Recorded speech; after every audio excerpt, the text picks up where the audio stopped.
जय हिंद।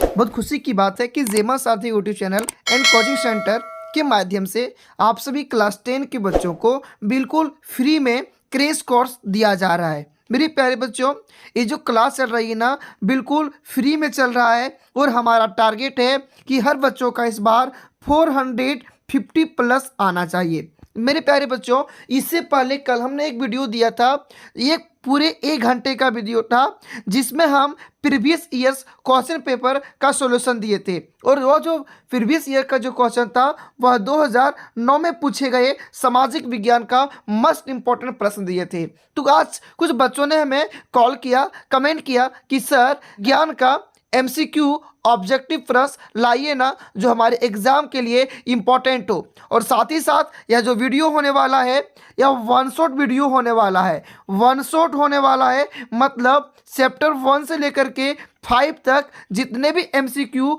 जो भिभियाई हैं सब इसी में हमने कवर कर लिया है। तो चलिए बढ़ते हैं और आज के एक महामैराथन क्लास की शुरुआत करते हैं। क्लास शुरुआत करने से पहले एक मोटिवेशन हो जाए कि बच्चों दिल में अगर जुनून हो, अगर दिल में जुनून हो तो हम कुछ भी कर सकते हैं। सिर्फ सीने में आग लगा होना चाहिए तो हम लोग कुछ भी कर लेंगे। तो आज चलिए अपने दिल में, अपने सीनों में आग लगाकर बैठ जाइए इस क्लास को करने के लिए। चलिए स्टार्ट करते हैं। पहले फर्स्ट चैप्टर का ही देखते हैं। फर्स्ट चैप्टर का है रासायनिक अभिक्रिया एवं समीकरण से पहले 20 प्रश्नों को देखते हैं जो आपके एग्जाम के लिए मस्ट इंपॉर्टेंट होने वाला है।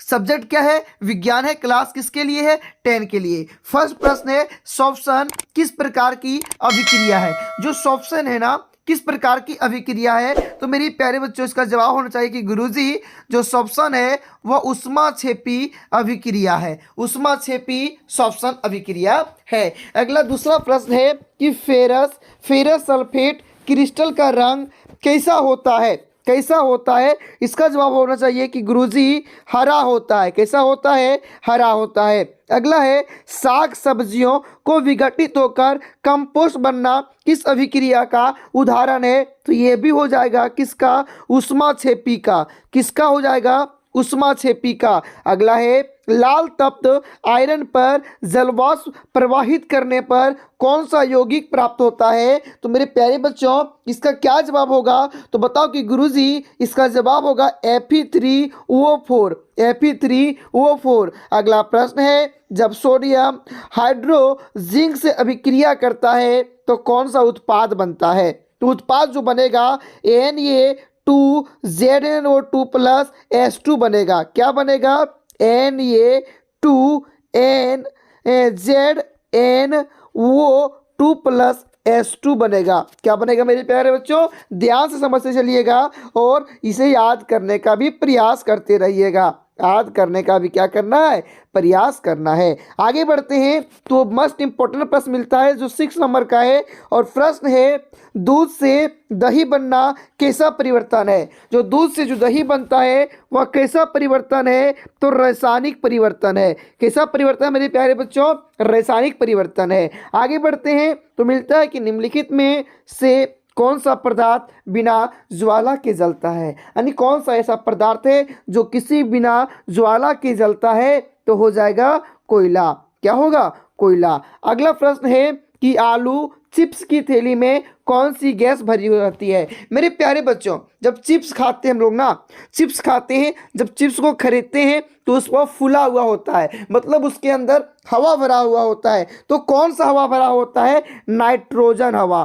कौन सा हवा भरा होता है? नाइट्रोजन। किसमें? कुरकुरे जो खाते हैं ना, चिप्स खाते हैं ना, उसमें नाइट्रोजन हवा भरा जाता है। कौन सा हवा? नाइट्रोजन हवा भरा जाता है। आगे है कि सिल्वर क्लोराइड AgCl का रंग क्या है? AgCl का रंग क्या है? तो सफेद होता है। घर में जो बर्तन होता है, हड़िया जो होता है, उसका रंग कैसा होता है? सफेद होता है ना, तो वही है सिल्वर। वही क्या है? सिल्वर। अगला है कि जब मैग्नीशियम फीता को जलाया जाता है, जब मैग्नीशियम फीता को जलाया जाता है तो उत्पन्न आग की लो कैसी होती है?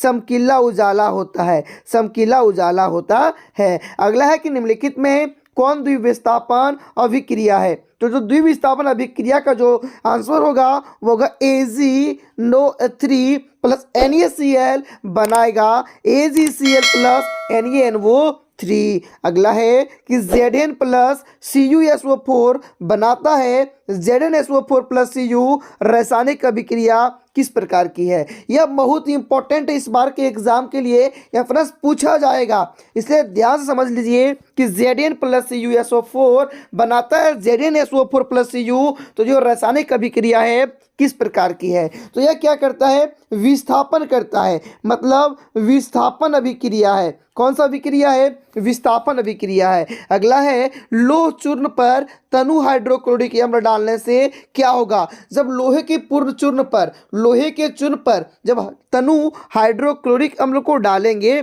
तो क्या होगा? तो हाइड्रोजन गैस एवं आयरन क्लोराइड बनाता है, हाइड्रोजन गैस एवं आयरन क्लोराइड बनाता है। चलिए आगे बढ़ने पर मिलता है लोहा को जिंक से लेपित करने की क्रिया को क्या कहते हैं? लोहा पर जब जिंक लेपित किया जाता है और जब जिंक लेपित किया जाता है तो इस क्रिया को क्या कहते हैं? तो इस क्रिया को कहते हैं गैल्वेनीकरण, गैल्वेनीकरण कहते हैं। आगे है nitrogen dioxide NO2, nitrogen dioxide NO2 के धुएं का रंग कैसा होता है? तो भूरा होता है। कैसे होता है मेरे प्यारे बच्चों? भूरा होता है। मेरे शेर आगे बढ़ते हैं तो मेरे शेर प्रश्न मिलता है लोहे पर जंग लगने से क्रिया को क्या कहते हैं? जब लोहे पर जंग लगता है तो इस क्रिया को क्या कहते हैं मेरे शेर? तो आप कह सकते हैं कि गुरुजी इसको कहेंगे संक्षारण। क्या कहेंगे गुरुजी? संक्षारण कहेंगे।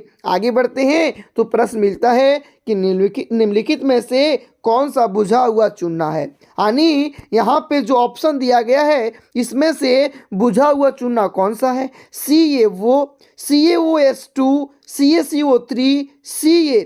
तो मेरे प्यारे बच्चों, मेरे शेर इसका जवाब क्या होगा? तो अब बताइएगा कि गुरुजी इसका आंसर होगा CaOH और 2 होगा। ये जो है ना यह बुझा हुआ चूना है। यह क्या है? बुझा हुआ चूना है। आगे बढ़ने पर प्रश्न मिलता है रासायनिक अभिक्रिया में भाग लेने वाले पदार्थ को क्या कहते हैं? तो जो रासायनिक अभिक्रिया में भाग लेता है ना उसको यह भी कारक कहते हैं। क्या कहते हैं मेरे शेर? तो गुरुजी बोलो कि सॉरी कहेंगे अभिकारक कहेंगे। क्या कहेंगे मेरे शेर? अभिकारक कहेंगे। आगे बढ़ते हैं मेरे शेर तो प्रश्न मिलता है जो आप Fe2O3 प्लस 2Al बनाता है Al2O3 प्लस 2Fe की दी गई अभिक्रिया किस प्रकार की है? तो कौन सी किस प्रकार की मेरे प्यारे बच्चों? तो इसका जवाब कि गुरुजी यह जो है ना Fe2O3 प्लस CaAl ये देखिए विस्थापन कर रहा है। क्या कर रहा है? विस्थापन कर रहा है। तो इसको बोलेंगे, क्या बोल देंगे मेरे प्यारे बच्चों? तो बता कि गुरुजी इसको बोल देंगे विस्थापन अभिक्रिया। क्या बोल देंगे? विस्थापन अभिक्रिया। और आपका ये अंतिम चैप्टर है CuO प्लस H2 बनाता है Cu प्लस H2O किस प्रकार की अभिक्रिया है? किस प्रकार की अभिक्रिया है? तो मेरे शेर ये जो होगा ना मेरे छात्रों, ये जो मेरे प्यारे बच्चों, इसका जो आंसर होगा क्या होगा बताओ? तो बताएं कि गुरुजी इसका आंसर हो जाएगा रेडॉक्स। क्या हो जाएगा? रेडॉक्स। मेरे प्यारे बच्चों, आप लोग वीडियो तो देखते हैं पर हमारे चैनल को क्या नहीं करते हैं? सब्सक्राइब नहीं करते हैं और अपने दोस्तों के साथ शेयर नहीं करते हैं। और क्या नहीं करते हैं? आप एक चीज़ और गलती करते हैं कि आप लोग कमेंट में नहीं बताते कि वीडियो आपको कैसा लगा। ये जो तीनों चीज़ है ना हमारा मोटिवेशनल है, यही देख के हमको वीडियो बनाने के लिए हमें उत्साहित करता है। तो आप अब से जब भी वीडियो देखिएगा ना तो अपने दोस्तों के साथ शेयर कर दीजिएगा और अगर चैनल पर नए होंगे तो सब्सक्राइब कर दीजिएगा या अपने दोस्तों के साथ अधिक से अधिक जेमा सारथी यूट्यूब चैनल के बारे में चर्चा करना है और एक प्यारा सा अपने गुरुजी के लिए कमेंट कर देना है। आप लोगों से बस यही प्रार्थना है। चलिए आगे बढ़ते हैं। तो आगे बढ़ने पर हम लोगों को किसका हमारे विज्ञान का चैप्टर 2 मिलता है जिस चैप्टर का नाम है अम्ल, क्षारक एवं लवण। और इसका भी हम लोग 20 VVI MCQ देखने वाले हैं। चलिए तो देखते हैं। फर्स्ट प्रश्न है कि लिटमस विलियन जो बैंगनी रंग का रंजक होता है, लिटमस विलियन जो बैंगनी रंग का रंजक होता है यह किस पदार्थ का बना होता है? तो समझिए मेरे प्यारे बच्चों, जो लिटमस विलियन जो है ना बैंगनी रंग का जो रंजक होता है ना, वो लीचेन का बना होता है। मेरे प्यारे बच्चों, किसका बना होता है? तो बता कि गुरुजी लीचेन का बना होता है, लीचेन का बना होता है। आगे बढ़ते हैं तो कहता है निम्नलिखित में कौन बेकिंग पाउडर है? मिश्रण, यौगिक, तत्व, मिश्र धातु। तो क्या हो जाएगा?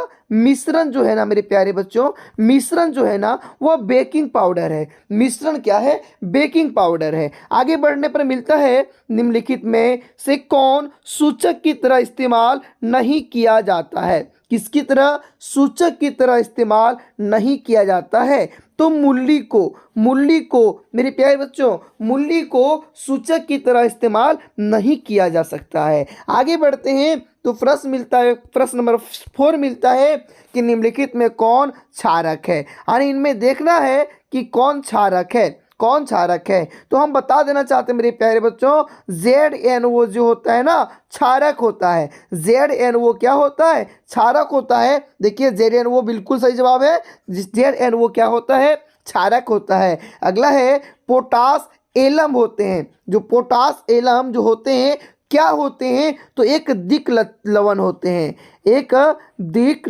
लवण होते हैं। क्या होते हैं? एक दिक लवण होते हैं, एक दिक लवण होते हैं। आगे बढ़ते हैं तो कहता है प्रश्न कि हमारा शरीर पीएच मान के किस परिसर में सही तरीके से कार्य करता है? मेरे प्यारे बच्चों, जो मेरा शरीर है ना वह पीएच मान के किस परिसर में सही से कार्य करता है? तो किस परिसर में काम करता है मेरे प्यारे बच्चों? तो इसका जवाब होना चाहिए कि गुरुजी इसका जो होता है ना 7.0 से 7.8 के जब मान पीएच मान जब रहेगा ना तो हमारा शरीर अच्छी तरीके से क्या करेगा?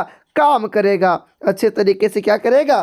काम करेगा। कहाँ से कहाँ होना चाहिए? 7.0 से 7.8 के अंतराल में होना चाहिए। आगे बढ़ते हैं तो प्रश्न मिलता है तनु HCl का पीएच मान क्या होगा? तो जो तनु HCl है ना उसका पीएच मान 0 होगा।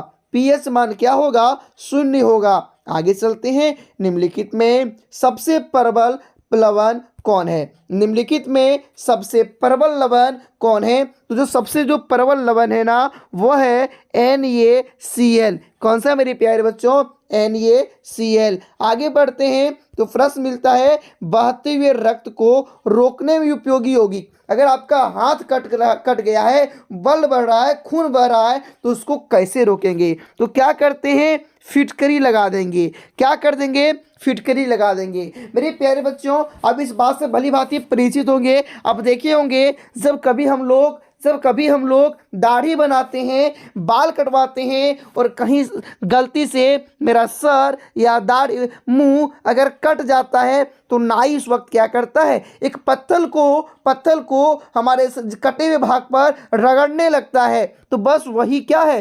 फिटकरी है। तो खून रोकने के लिए किसका उपयोग करेंगे हम लोग? फिटकरी का उपयोग करेंगे। आगे चलते हैं, धातु के ऑक्साइड क्या होते हैं? जो धातु है ना तो धातु के ऑक्साइड क्या होते हैं? मेरे प्यारे बच्चों, धातु का जो ऑक्साइड है वो क्या होता है? तो आपका जवाब होना चाहिए कि गुरुजी धातु के ऑक्साइड क्षारक होते हैं। आगे चलते हैं तो जल का पीएच मान कितना होता है मेरे प्यारे बच्चों? बताओ मेरे शेर, जल का पीएच मान कितना होता है? तो आपका जवाब होगा कि गुरुजी जल का पीएच मान 7 होता है। जल का पीएच मान 7 होता है। आगे चलते हैं तो मिलता है प्रश्न कि निम्नलिखित में से कौन सा बुझा हुआ चुनना है? निम्नलिखित में से कौन बुझा हुआ चुनना है? तो हमने इसका जवाब पहले बताया था कि CaOH जो 2 जो है ना यही बुझा हुआ चुनना है। आगे चलते हैं तो विरंजक चूर्ण का रासायनिक सूत्र, विरंजक चूर्ण का रासायनिक सूत्र पूछ रहा है मेरे शेर। तो क्या बताओगे? तो बताना है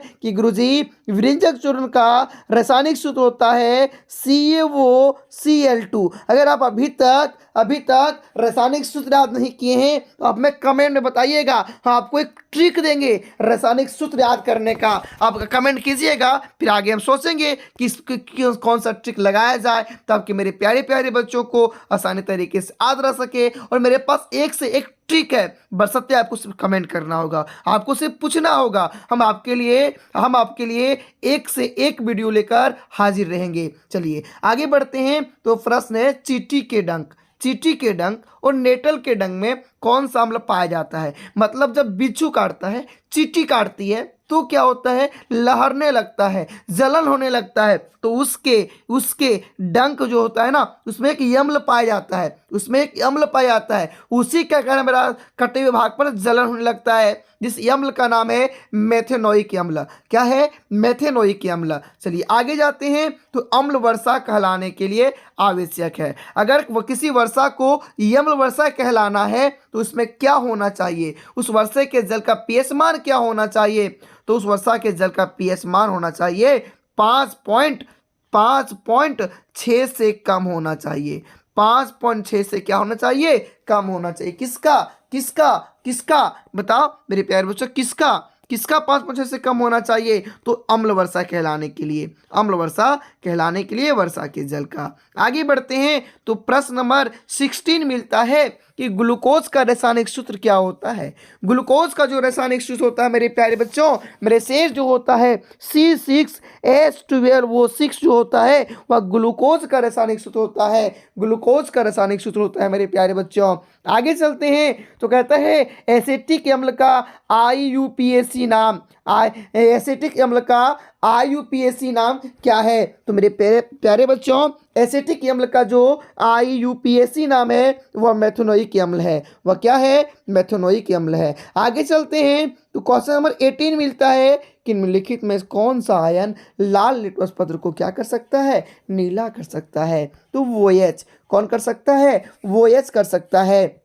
आगे चलते हैं। तो फेरस सल्फेट क्रिस्टल का रंग होता है, जो फेरस सल्फेट होता है उसके क्रिस्टल का रंग कैसा होता है, तो मेरे शेर इसका जवाब होना चाहिए कि गुरुजी हरा होता है। कैसा होता है, हरा होता है। और आप कौन से धातु ठंडे जल से अभिक्रिया कर धातु के हाइड्रोक्साइड बनाएंगे, धातु के हाइड्रोक्साइड बनाएंगे, तो बताओ, तो जवाब होना चाहिए कि गुरुजी इसका जवाब होगा सोडियम और पोटेशियम। सोडियम और क्या हो जाएगा मेरे प्यारे बच्चों, पोटेशियम हो जाएगा। अगला चलते हैं। तो एक प्रश्न है कि निम्नलिखित में कौन एक अम्ल है, निम्नलिखित में कौन एक अम्ल है, तो HCl जो है वह एक अम्ल है, बाकी इसमें से कोई भी अम्ल नहीं है। चलिए आगे चलते हैं। तो कहता है प्लास्टर ऑफ पेरिस का रासायनिक सूत्र, जो बहुत ही इंपॉर्टेंट होने वाला है, बहुत ही इंपॉर्टेंट आपके एग्जाम के लिए। प्लास्टर ऑफ पेरिस का रासायनिक सूत्र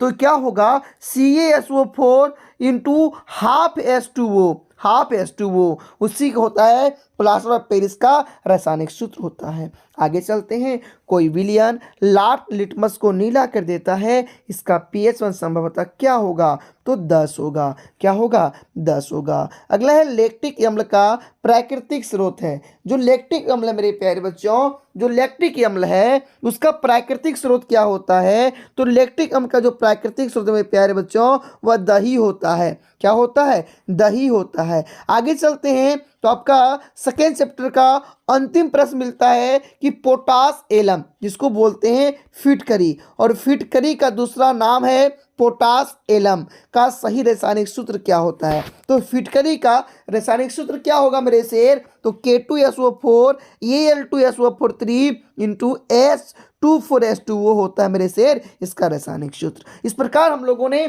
चैप्टर 1 और 2 को कंप्लीट किया। अब चलते हैं हम लोग धीरे धीरे बढ़ते हैं चैप्टर 3 की ओर, धातु एवं धातु। मेरे दोस्तों आप सिर्फ हमारे साथ बने रहिए। आपको एग्जाम में 450 लाने से कोई माई का लाल नहीं रोक सकता है। आपको बरसते हमारे साथ मिलकर क्या करनी पड़ेगी, मेहनत करनी पड़ेगी। जी हाँ, मेहनत करनी पड़ेगी। हम जो जो आपको निर्देश दे रहे हैं आप सिर्फ उसका पालन कीजिए, आपके एग्जाम में 100% 450 आएगा तो आएगा। चलिए आगे चलते हैं। तो धातु एवं धातु से प्रश्न को देखते हैं, जो आपका विज्ञान से चैप्टर 3 है। क्वेश्चन है विद्युत अपघटनी परिष्करण में अशुद्ध धातु को बनाया जाता है। क्या बनाया जाता है, एनोड, यानी एक एनोड होता है, दूसरा कैथोड होता है। तो कैथोड और एनोड समझिए, एनोड और कैथोड इसको प्लस माइनस भी अपने तरीके से कह सकते हैं। तो विद्युत अपघटनी जो होता है ना, परिष्करण में अशुद्ध धातु, जो अशुद्ध धातु होता है उससे बनाया जाता है एनोड को। अशुद्ध धातु से क्या बनाया जाता है, एनोड को बनाया जाता है। चलिए आगे चलते हैं। कहता है सीसा और टीन की मृत धातु को क्या कहते हैं? जो सीसा और टीन का जो मिश्र धातु होता है ना, उसको बोलते हैं सोल्डर। क्या बोलते हैं? सोल्डर। अगला प्रश्न है कि अधिकतर वस्तु धातुओं के ऑक्साइड होते हैं। अधिकतर धातुओं के जो ऑक्साइड हैं वह होते हैं, क्या होते हैं? तो क्षारकीय होते हैं। क्या होते हैं? क्षारकीय होते हैं।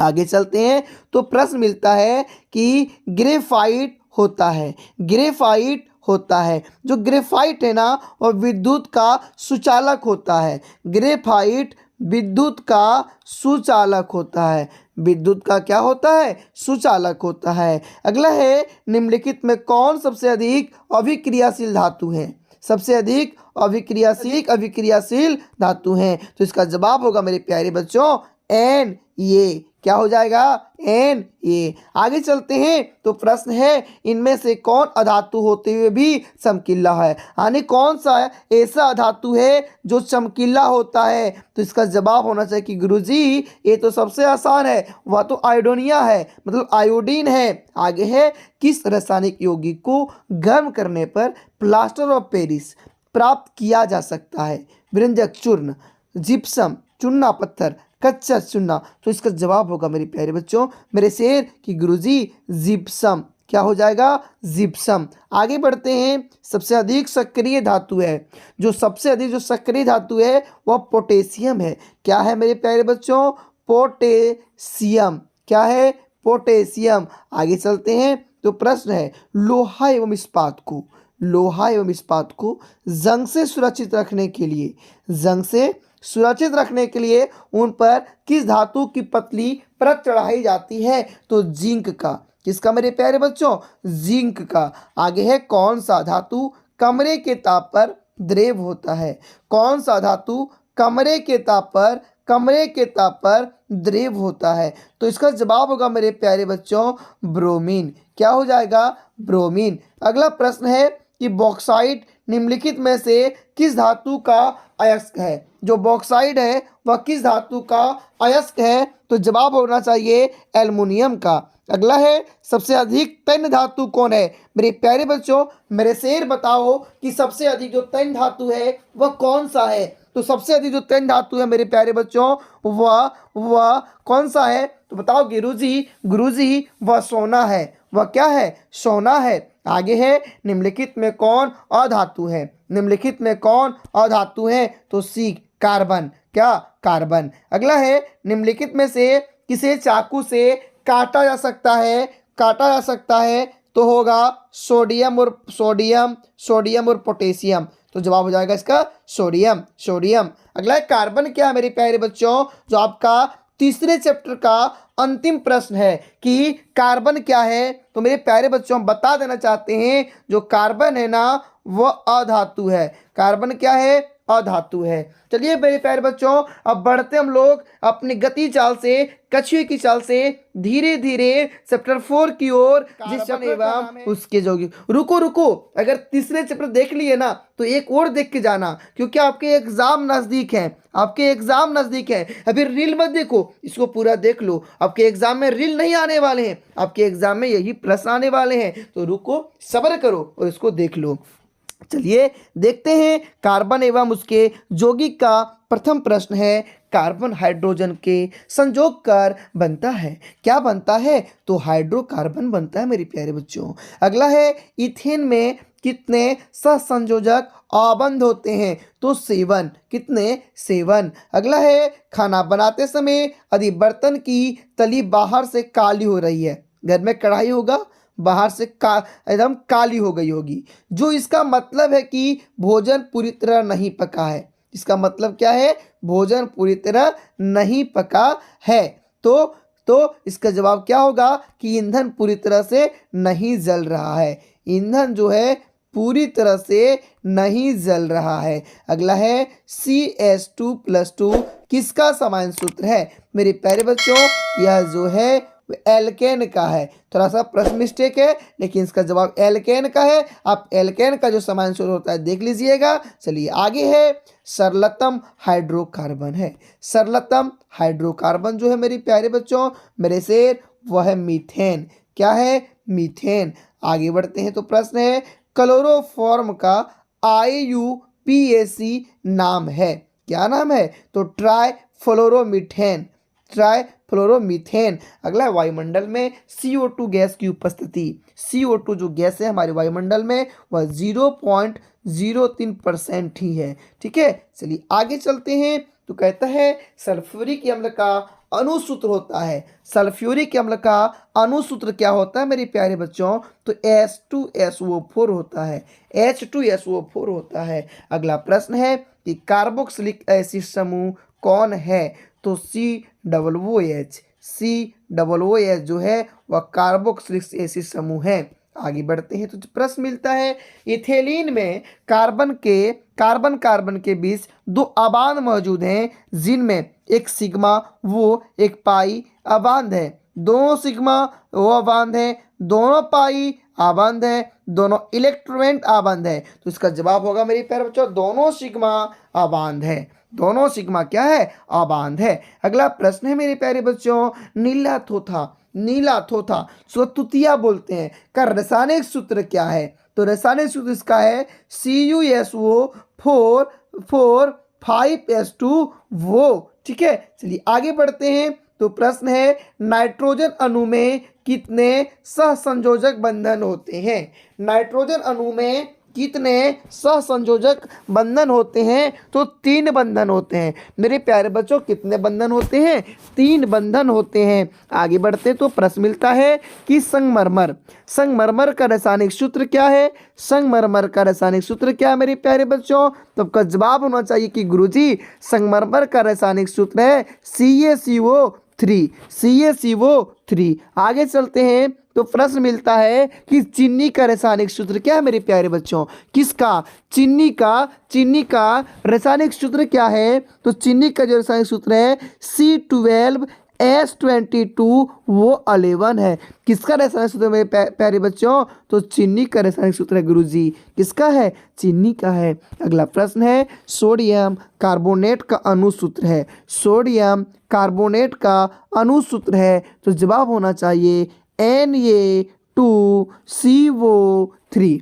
आगे चलते हैं तो प्रश्न मिलता है कार्बोनिल समूह को सूचित किया जाता है। जो कार्बोनिल है किस समूह को सूचित किया जाता है? तो CO द्वारा। किसके द्वारा? CO द्वारा। अगला है इथाइल एल्कोहल का अणुसूत्र होता है। जो इथाइल है वह एल्कोहल का अणुसूत्र होता है। क्या होता है मेरे प्यारे बच्चों? तो जवाब होना चाहिए गुरुजी C12H5OH होता है। आगे चलते हैं तो प्रश्न मिलता है निम्नलिखित में कौन सा एरोमेटिक हाइड्रोकार्बन है? तो C6H6 है, C6H6 है। अगला निम्नलिखित में किस हाइड्रोकार्बन के 3 आबंध होते हैं? 3 आबंध होते हैं तो C3H4 होते हैं। अगला प्रश्न मेरे प्यारे बच्चों जो आपका अंतिम प्रश्न है चैप्टर 4 का। क्या प्रश्न है मेरे प्यारे बच्चों कि CHO